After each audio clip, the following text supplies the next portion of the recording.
Hey, hi, welcome everyone. Um, so I'm Naman, I'm one of the co-founders of Magicpin. Um, so brief intro about Magicpin, we bring the local market alive on your smartphone. Whether you're looking for a food store or a fashion store or a grocery store or an electronic store around you, you can come to Magicpin and see what are the stores around you where you can find your favorite products. And when you shop through Magicpin, you can save. For our partners, we provide ROI and growth because customers discover these stores around them. We use a lot of technology to make that happen and data that make that happen and make our partners super successful. Um, I'd love to welcome our panelists here to a very interesting discussion around immersive retail, which is kind of transforming how brands engage with their customers.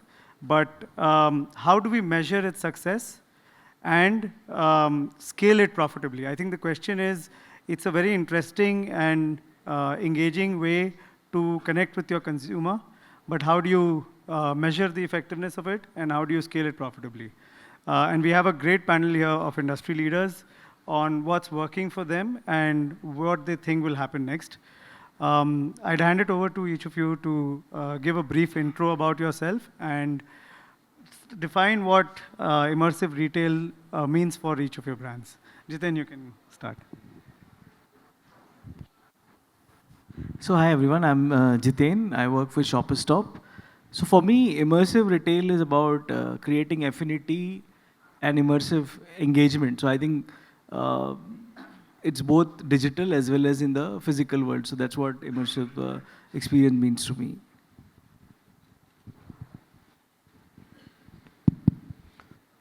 Good afternoon, friends. I'm Jayesh, Sali, part of Reliance Retail's fashion and lifestyle business. Been there with the company for almost 2 years plus now. To me, immersive retail means something that allows you to go beyond the realms of traditional retail to create long-lasting, memorable experiences which encourages your customers to spend more time with your products in your store and eventually translating into more business and resulting into better engagement and customer loyalty.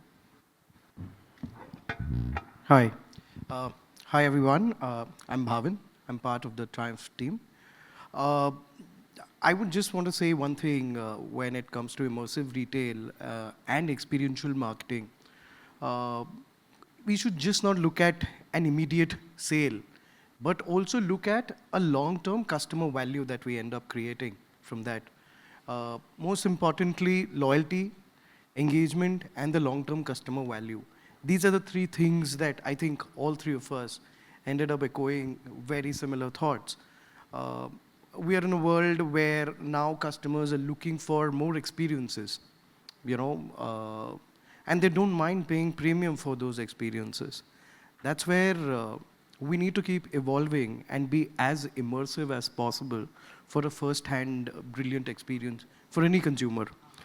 Coming from an industry of selling lingeries, it becomes really imperative for us that we're out there and with moving technology, uh, how do we get the retail or visual merchandising or get into the most immersive experiential space? That's where we constantly try to evolve ourselves. Yeah, thank you. So, yeah, thank you, everyone. So, experiential retail is about engagement, right? And the first section is how do businesses still need to justify the investment that's made there? So, let's talk about the measures of success there. Jitin, can you maybe share an example for everyone of a campaign where you successfully linked an immersive experience to measurable ROI? So I think the measurability is two parts. One is the revenue aspect of it, other is the affinity which you're creating with the brand. So one comes from the quantitative aspect, other comes from the brand track or any other research which you do. And one such example which comes to my mind is that we just did a campaign called Gift of Love, where actually we created a journey on digital through a WhatsApp where you can gift your sibling, a gift through the digital journey. And that goes, so it's like creating a cart where you can actually say that I want you to buy me these 3 things. Okay, and it goes and sits with the other person who you want to gift. And that person can, like it or share it. And then you can actually go and buy it online as well as go on the store and buy it. So 2 things happened. One, in a very smarter way, we ended up reaching to a newer audience because we were actually asking our loyalty base to go and connect with their sibling and give them a gift. And then a very, you can say intrinsically, the brand flowed from one person to the other without actually doing anything different. And the other aspect is that because the journey is so personal, that people, so there was a column that share us a story about why you want to give this person, and the best story will get a gratification. Now that also makes it pretty interesting. So I remember around, and we actually did in the store also. So in the store, when you walk in, we are given a post-it and given a softboard. You can write a story which you want to talk about your best experience. This was during Raksha Bandhan. That how do you do? In fact, we are doing now again in Valentine Day, which you will see in week's time. So you actually go and share your experience about that particular sibling. Now, what happens when you're doing this? See, in our case with Shoppers Stop, experience is the core of everything. So now it's no more, and we are present in 65 odd stores. The reason this is important because accessibility is no more the differentiator.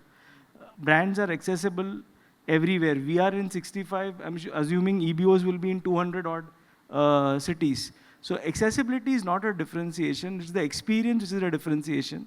And in our case, we started with experience, which was extremely important at that point of time, and it has become far more important now in the current scenario. So this piece really helped us.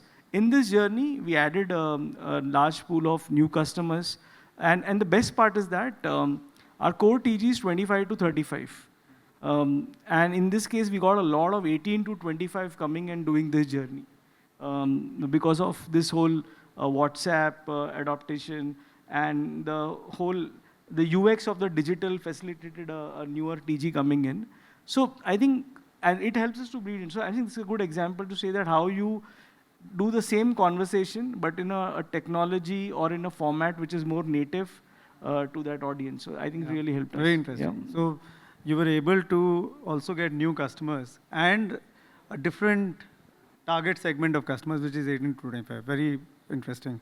Bhavin, what about you? What are the key metrics that you use to measure the impact of, and beyond just footfalls, right? Beyond footfalls. Yeah.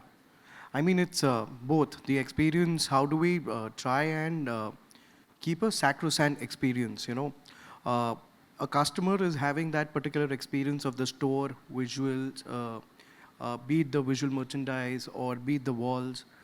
How do we translate that on towards the online world? While trying to sell a bra, it's easier said than done. It's much easier at a store because at a store she's having a first-hand tryouts. How do we try moving it to online? So on our website, on our own D2C site, we have something called as a bra calculator, which is the most simplest form. And that is one way that we introduce to people. But then we said that how do we get people to know about it? So with a couple of department stores, I don't know, I'm not sure if Jiten was with Shoppers at that time, but we did something called as a Bra Fit challenge. And we actually did it during the month of June, which was yoga. Everybody's talking about fitness. We're saying we are also talking about fitness here. We're talking about wearing the right size. And we said, you think you know your size? Come take a Bra Fit challenge. And if you win that challenge, you'll be gratified. And if you unfortunately lose that, we have an experience in terms of how most important thing is sometimes keeping things really basic, which is education. Many women, we realized over a period of time with the customers, many women still don't know how to store a bra, how to wash a bra, and when to say goodbye to a bra. So these are certain things that bring and build those affinities with an experience that they got at the store. Similar, we did it online as well. All we did with this, we ended up seeing increase in our UPT from a 3 to a 3.5. 3.5 is also pretty good. Uh, and also we saw a couple of new consumers as well that added. Because you know your consumers that end up coming back and purchasing from you. The bit of gratification that we kept and the entire experience, that actually helped us work really well. Okay, very interesting. Yeah. Very interesting. Jayesh, what about you? How do you connect immersive retail to business metrics?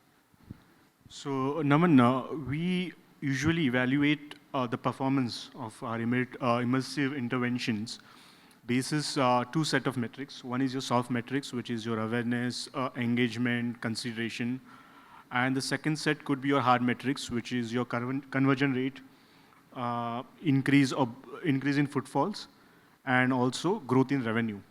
So what we've followed in the past on our key campaigns is IES, which is Immersive Effectiveness Score, which is based on 5-step framework. So to begin with, you identify your critical metrics that are most important and relevant to you, mix of both, soft as well as hard metrics. Then you move on to assigning weightage to each of metric, again, basis their importance. So for example, a conversion rate for you, if it's a business-driven initiative, then a conversion rate can probably have a 60% weightage, and the rest of the metrics can have 20, 20, 10, 10, depending on the business priorities. And thereafter, you normalize the data. You set a standard unit of measurement, so it becomes easier for comparing. And post that, you calculate the scores, sum up the respective metrics, and tally a score. And then basis that, you interpret results, which gives you some fabulous insight, both qualitative as well as quantitative insights, which help you refine your future campaigns or future initiatives. Also brings you a lot of meaningful learnings. And what it does is it helps you optimize your budget, allocate resources accordingly, and maximize ROI. So, and going forward, you can also make good use of marketing mix modeling, which is researching, again, after a gap of good years. Got it, yes. So, very interesting that there are ways in which brands are finding ways to measure the effectiveness and the ROI of immersive experiences. What would be very helpful for everyone to understand is, once you've got something that's working, right, where the economics are working, how do you scale that? How do you scale that across geographies? How do you scale that across different formats and make that work? Let's get into some of the practical ways in which you're able to do that. So, Jiten, what is the way in which, as you're scaling, you make sure creativity continues as you're ensuring cost effectiveness of experiential marketing? How do you balance that as you're scaling out? I think it's a very important and day-to-day challenge which we all face. See, one thing I think is that you need to have the pool of ideas which should always be on. Because if you take one idea and then you try to scale it up immediately, it can become a challenge. So I'll take the example which I shared with you earlier on the gift of love journey. Now that gift of love journey, the WhatsApp piece really worked because it was very intuitive and people were used to it. We took that whole format of WhatsApp and built it up in our new campaign, which is India Weds with Shopper Stop. And this time, instead of keeping it virtually, we bought it in the store, where you scan the QR code, upload the wedding invite, and go through the WhatsApp journey. Obviously, this was not about gifting, but we use that channel to get newer data coming in so that we can keep on targeting them. Now, I think as a marketer, we need to be clear that the idea can modify or the nuances can modify, but the framework remains the same. The framework of the 3 E's, for example, in our case, our whole premiumization journey is based on 3 E, which is experience, engagement, and exclusiveness. So there can be a different idea which works for a Guntur, and there's a different idea which works for a Delhi. Now, instead of trying to create an idea which is common, I would keep the framework as common, saying that, okay, is this 3 E's coming in that idea which you want to propose for a Guntur or you want to propose for a Delhi? So that the team starts thinking in that direction. Otherwise, what happens is that the idea by the time it actually lands up to the store or to the markets, people lose interest, and not the customer, but the internal stakeholders lose interest because they feel it's a force-fitted conversation being done because someone thought about it at some point of time. So I think that's very critical that you keep the framework and evaluate all the ideas in that piece. The second thing is that uh, the idea which worked for a specific occasion or a time might not be the right thing, but the technology stays for a longer time. For example, this QR code, which took a lot of time initially to actually kick off, is now become integrated to a lot of marketing campaigns. So you know that the measurability by putting a UTM after every QR code, you know whether it has come from this medium. So that the tech part is becoming slightly longer than the idea. So the idea goes off, but the tech build up helps. So this journey, what we're talking about, gifting and sharing, is now going to be used in some other way. So that piece comes, so once the infrastructure is in place, the idea can keep on masking in a newer form, and we can keep on, relating it to the audience better. So that's what I feel. Sure. No, very interesting. Bhavin, what strategies have you used as you're expanding across markets? Correct. So, we have this, we are present on marketplaces. We have a D2C website, and we have our exclusive brand outlets as well. So there's a lot of data that we also get from the marketplaces that helps us, get better with our offline piece as well. While having this campaign, Braffett Challenge, believed in one thing: we'll test it, build it, and then scale it. It's always important to test, build, and scale. While doing so, we ended up testing you will end up testing at the easiest spaces to understand that where can you go wrong here. Bombay, Delhi's of the world is where we tested. Then we moved to Kolkata. Then we moved to South. In South, we did it at Hyderabad, Bangalore, Chennai. So of all the data that we collected, we understood one thing with the data that we got of women actually trying out, taking the challenge. 10% odd women in the South, especially Chennai and Hyderabad, knew their sizes, right size of bras. Bombay, Delhi's, even Kolkata were at a 30-35%. That got us to run another campaign that is talking about promoting the education part, which is purely targeting towards only South, which is within the catchment. So we geofenced that campaign, and we started building affinity with these women. When you're educating, when you're talking in their own space, that's where they get a little more comfortable, correct? That's where they want to put their trust in you. And that's where we see bases that we had a pretty decent ROI in the South as well.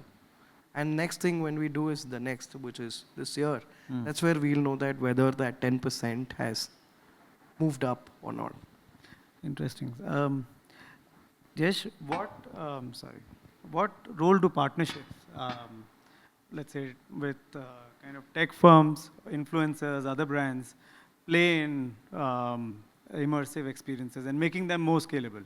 I think Jiten touched upon some interesting tech ways in which they've continued to use the technology while the marketing experiences can keep evolving, but technology is now starting to play a much, much bigger role in making sure things are scaling in a cost-effective manner. What role do partnerships generally play at Reliance for you? I think they're extremely, extremely important. The technology or the technological players of today help you translate your ideas into reality, and then help, or not only bring them to life, but also help you scale them up.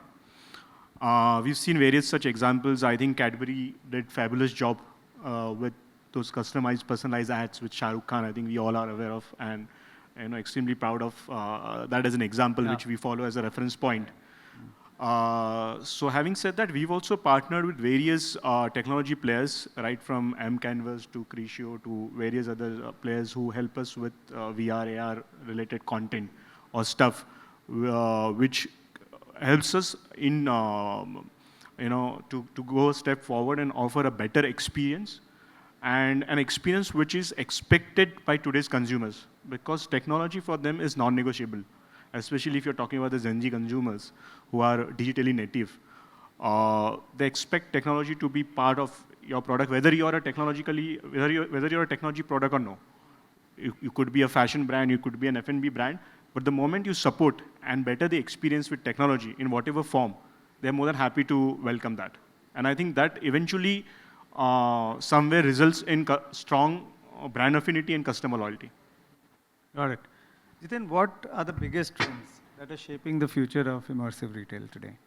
I think the role of technology from being differentiator is now becoming more of convenience. Yeah. So technology is no more about doing something different, but it is about leveraging the user experience and the convenience part of it. That is one thing. For example, we have something called as a personal shopper in every shopper stop, and we have 4 of them in every shopper stop. Now, it's difficult for everybody to meet that person or spend the quality time. We have just invested and created an AI stylist in our store in Orbit Malad, where you can actually go and put up the vitals, and the AI stylist will tell you what to look at in the store and what type of trend will work for you. So I think technology will create scale.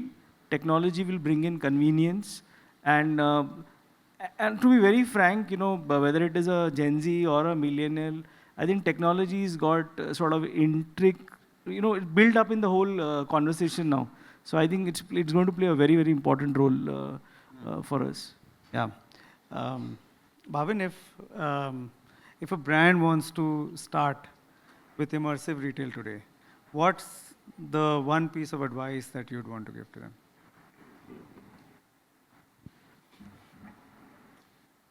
Best of visual merchandising at store. Staff that is more real. And obviously go back to doing more and more nano and micro influencers.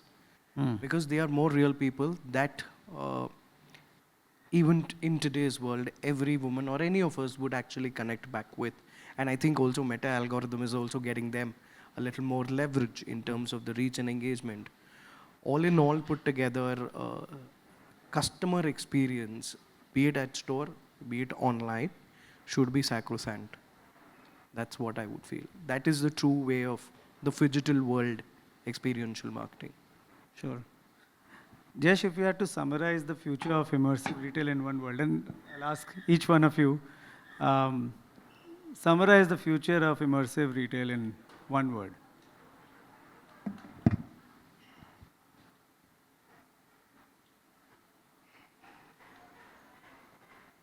Incredible. Incredible. Okay. Jiten? I think exciting. Yeah. Exciting from the creator as well as from the user. One word. Exciting. Adjective diya hai. Bhavin? I would say evolving. What is relevant today may not be relevant anymore. Okay. So you need to keep evolving every year, every now and then. Yeah. Okay. Okay, great. Audience, like a quick poll, and then we can ask questions to the panel here. How many of you have personally experienced immersive retail recently? Just show of hands. No, I don't need to. No, you can talk about your experience. So I think I experienced it when I was at Shopper Stop, that personal shopping experience. Oh, very good. That's something which is very unique and quite helpful. Okay, anyone has questions?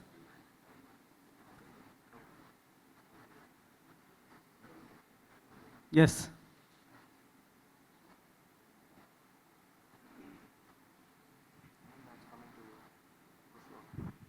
Hi, my name is Alban. I'm the Director of Innovations for a brand called IATA Commerce. We're based out of UK. Jiten, you mentioned about personalized shopper, which is obviously not a scalable solution because you have to deploy people. Have you looked at Shopper Stop's application to augment the customer himself to do that journey by either AI or clienteling apps? Because you can't give an iPad to every staff employee and to the rest of the guys. Do you think the store staff should stop being salespeople and rather become stylists or people who are recommendations provide in terms of whether the customer's choice is right or wrong? Because Indians are traditionally, we love to sell, but people hate being sold to. And based on my experiences of working as well as being a customer in retail shops in Europe as well as in India, is that the moment you walk into a shop, you're being followed by salespeople or floor staff, which is, I think, scares customers away. And do you think technology can actually remove that barrier? So I think I'll divide this question in two parts. One, the role of human experience in shopping. Now, I have to say that technology has an important role here, and it's a facilitator. But you cannot take away the human element of it, because, and this is coming from my multiple experience with other product categories. So prior to this, I was with automobile, and we did an experiment where saying that we gave a pre-recorded, iPod for a customer to go through the car, and the higher the SSE, the higher the purchase value, the more the pampering required, So because the whole relationship with the brand is a master and a I deserve it type of a thing than a peer. So the more you go into the premiumization and the luxury space, you need attention. And that attention can only be fulfilled by a human element. The quality of human element, definitely there is a scope, as you rightly said. Is there a person who you want to stack your products, or you want someone as a stylist to advise or guide? That definitely there is a scope in that piece. On the other question of how do you scale the whole personal shopper piece, so as I was talking about, we have just implemented a AI stylist. It's an AI tool which we have created, which is in our store at Inorbit Malad, which people are using. It's on a kiosk where you go and interact, so you're not dependent on any one individual. But this, in the premium and the luxury space, human intervention or interaction will become more and more and more important. The quality of human intervention will become more and more important. So that's our clear learning in this conversation. So the average bill value of a store and average bill value of a person who has gone through a personal shopper is 5 times the difference. So that's the human piece, and the quality obviously can become far better than,